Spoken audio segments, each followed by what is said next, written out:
Well, hey there, how you doing? Welcome back to my YouTube channel. Thanks for being here today. Really glad to have you here.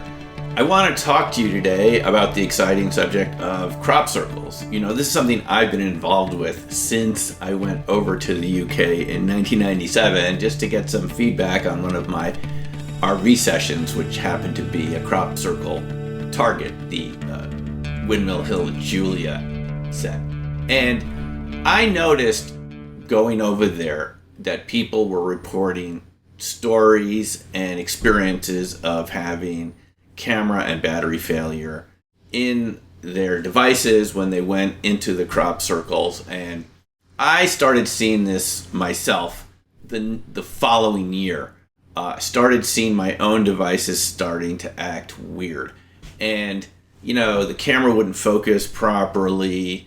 Batteries would stop working. The device would just go on the fritz. It'd have to be rebooted. You'd have to start it up. I've seen this many times. Even when I was filming with the National Geographic Channel in 2009, they told me that when they had been in one of the formations around Silbury Hill the previous year, that their camera had failed so badly. One of their expensive beta cams, you know, these cameras cost tens of thousands of dollars. They couldn't get it to work after being in a crop circle. They had to call back to headquarters in London to reboot the entire camcorder to get it to work again. So I've been wondering ever since, what is causing all of this weird electronic phenomena in crop circles? Now again, this is something I've personally seen with my crop circle tour guests and my own cameras year after year after year. So these aren't secondhand stories from my experience. I heard the stories from other people and I've seen it myself in my own devices. So what is going on?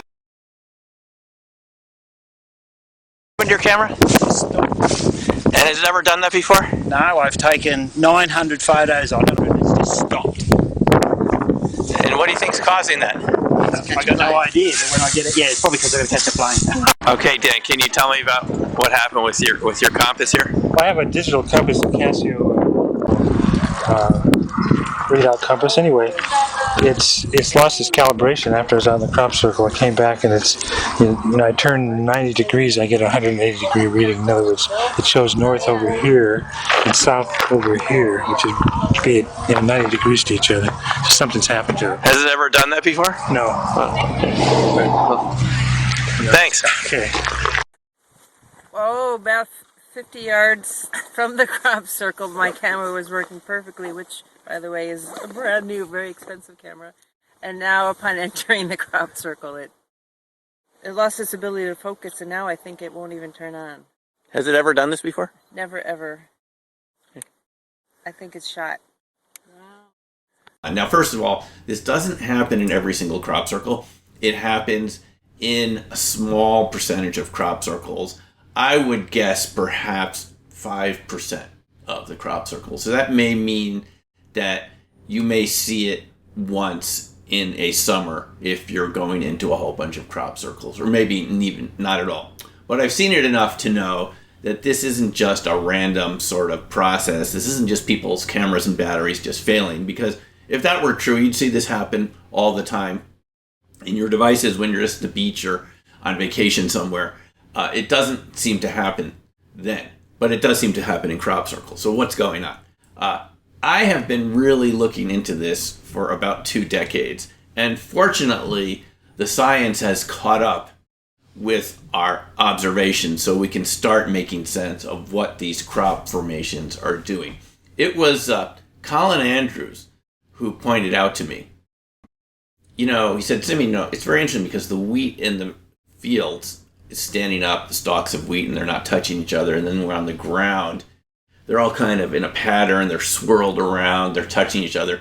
Maybe it's that the field as a whole is acting like an insulator, and the crop circle wheat itself, mostly wheat because most of these formations are in wheat, the crop circle wheat is kind of acting like a conductor. So I started thinking about that, and this is about, a good 10 years ago that he kind of mentioned this to me.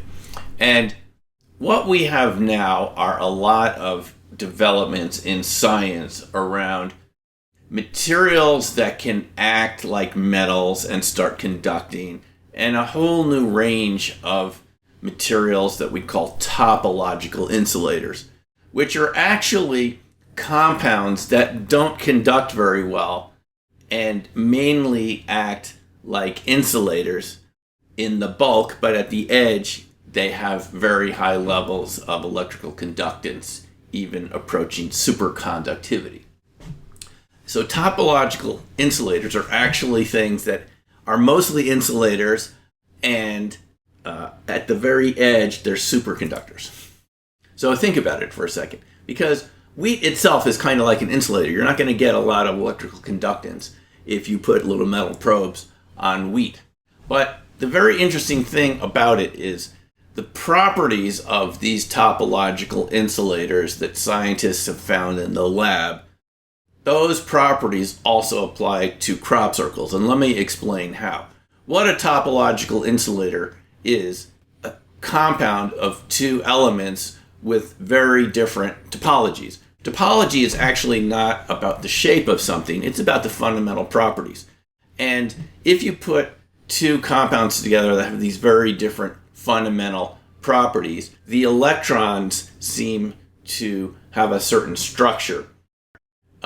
At the edge of the compound, the electrons sort of don't have anywhere to go, and they end up forming a loop and create superconductivity. Superconductivity is different than the normal type of conductivity we have in metals, because in metals, the electrons are bouncing around. The metals themselves have very disorganized structures inside. They're not perfect crystals. So the electrons bounce around, and a lot of them get lost to heat and so forth. So it's very inefficient. And this is why all of our devices generate a lot of heat, right?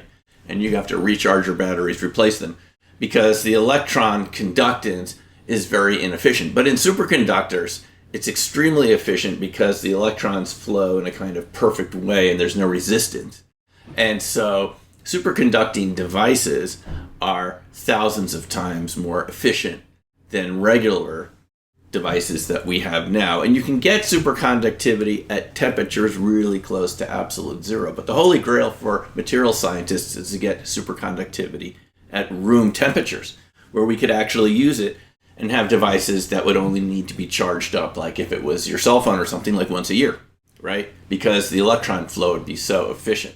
So in these topological insulators, the properties of the electron structure are such that they allow superconductivity just in a very small area of the material right at the edge. And to explain topology, physicists often talk about the idea of it's a fundamental property that really doesn't change unless you were to completely destroy the thing. So for something like this, a tea mug, coffee mug, would have a topological number of 0 because there's a hole in it. And even if we changed the shape of this coffee mug to different shapes, it would still have a handle with a hole in it. It would still have a topological number of 0 versus an object that maybe doesn't have a hole in it and just is like this, and it's a solid surface, and this would have a number of 1. If you put objects with 0 and 1 next to each other at a molecular scale, they have very interesting properties. Now, if you look at the crop circle itself, you also get this kind of topology. It's kind of along Colin Andrews' idea, but not exactly the way he described it, but kind of related. He was kind of on the right track. He just said insulating areas outside the crop circle, conducting areas inside. And if you look at the crop circle itself, in the field, the stalks are all standing up. That's one sort of general property of the wheat. But then inside the crop circle, what do we have? Windings, spiraling shapes, and spiraling characteristics of the wheat itself.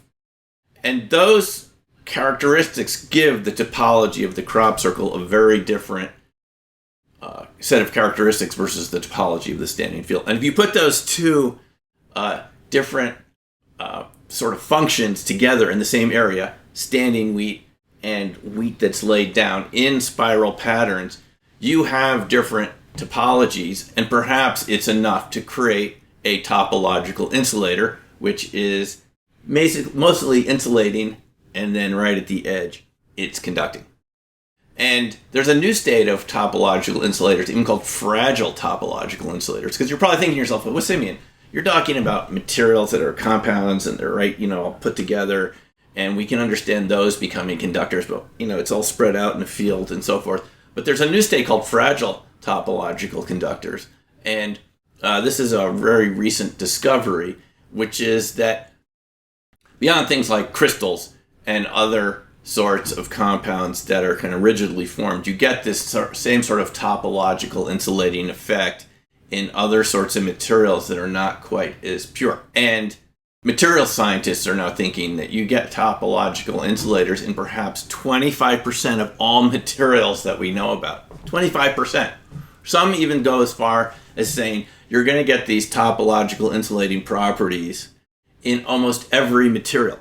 And so when you get the superconductance, what that means is the electrons are delocalizing. They're starting to act in a quantum manner.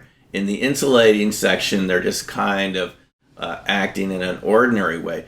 But when they act as a superconductor, they have what we call they're creating what we call metallicity, and this comes out of other research that suggests that materials that are not even metals can have metal-like characteristics. Isn't that incredible? That if you take crystals and put in a little DNA in a solution, the DNA and the colloidal crystals start acting in a metal-like way. At certain temperatures, the little DNA sections begin to move around like electrons. And at colder temperatures, they act like an insulator and kind of all bunch up.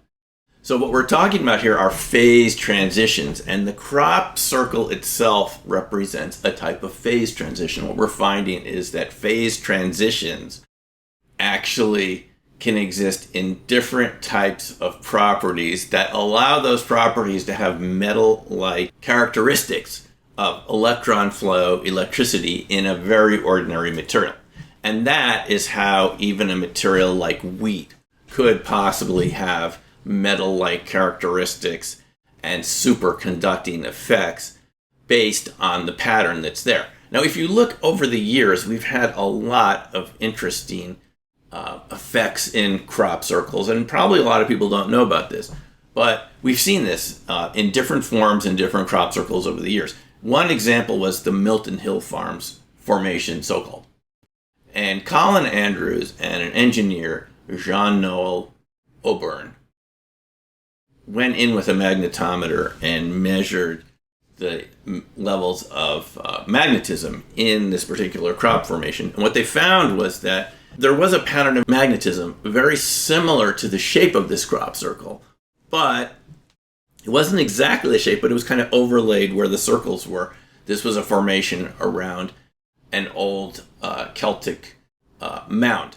And the formation was these four circles surrounding this tumuli. And what they found is that the magnetism is very well matched to the actual shape of the crop circle. Now, at the time, they used a very high-quality magnetometer that they actually dragged across the wheat. And at the time, they thought, how could you get this magnetism there? It's very strong. It suggested that it was strong lower, below the surface, and so forth. I mean, were there magnets there? Well, I later found out that this crop circle was indeed man-made. I got to meet all 5 people that were actually involved in making this circle illicitly.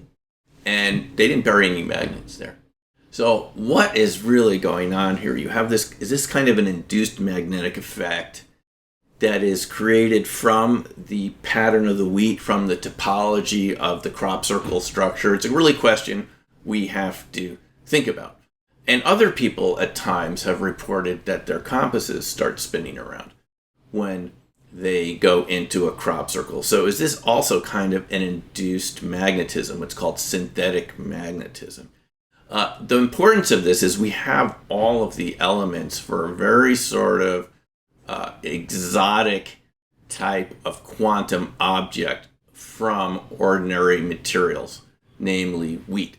And again, this shares a lot of properties with topological insulator, because in classic topological insulators, you have this kind of magnetism from the materials that are already embedded in these compounds. And the magnetism ends up pushing the electrons out to the edge again. So we get this kind of edge effect. And here in these crop circles, we have this sort of magnetism, and you have to wonder whether it's pushing these electrons in a kind of delocalized way out to the edge. Because what I've seen when I've gone into a lot of these crop circles is that if you have your devices, in some cases you have static electricity meters and so forth, right at the edge you get the device completely bonking out. I mean, just failing. It doesn't work. It doesn't work so badly, you have to take the batteries out to reset the device. You just can't turn it on and off. We've seen this in cameras and the static electricity meter. So this is a kind of an edge effect. In any case, what I'm suggesting to you is that these crop circles, regardless of how they're made, whether they're made by ETs or people, it doesn't matter. It's just once they're there, it has these quantum effects in that space itself. And this is very reminiscent of what Hal Puthoff was telling us about metamaterials and recovered materials from these UFO craft that he mentioned in the SSE conference last year, 2018. Because he said that in these compounds, if you beam terahertz radiation into them, it would start affecting the structure of these materials to the extent that it would even change how they interact with space-time. And he calls that space-time metric engineering. So you have to wonder whether crop circles are a type of space-time metric engineering. Perhaps unintentional, but the net effect is they have these sort of properties which are really at the edge of what we know about how materials can work. I mean, I think it would be very interesting if that's how it turned out to be. And I actually can't prove that, but it's certainly one explanation for why our electronic devices act so strangely in these formations.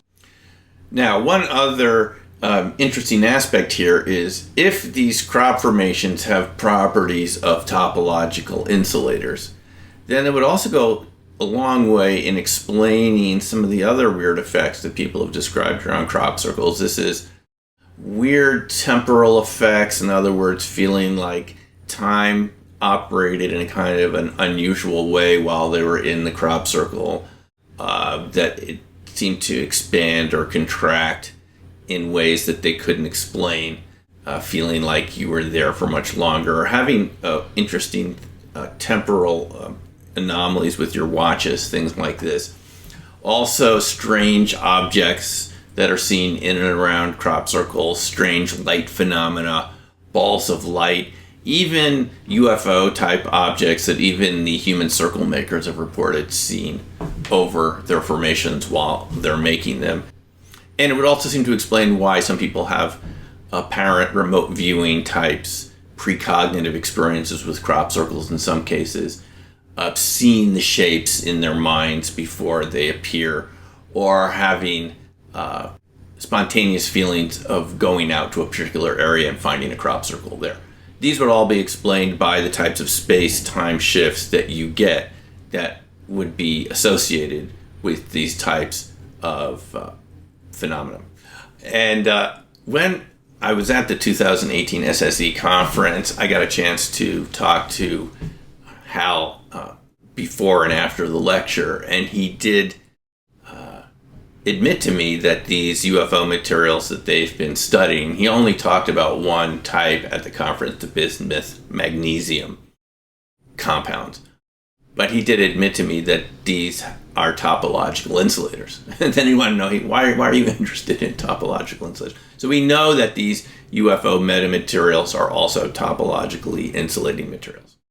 And there's one sort of bigger impact of this, is that when you look around you, you sort of think you know what these materials are in your environment, right? There's insulators like wood and plastics and rubber and things like that. And then you have your computers and devices, things like this that conduct. But let's say those things could switch around and the conductors could become insulators, the insulators could be conductors, and very ordinary objects could take on very exotic properties, even to the point of acting like some of these UFO metamaterials. It's a kind of a mind stretch, isn't it? And this is sort of what crop circles did for us over the years and continue to do. And it makes you wonder whether you really understand the world around you, or whether the things that look like very ordinary objects could have very non-ordinary effects that you can't even imagine.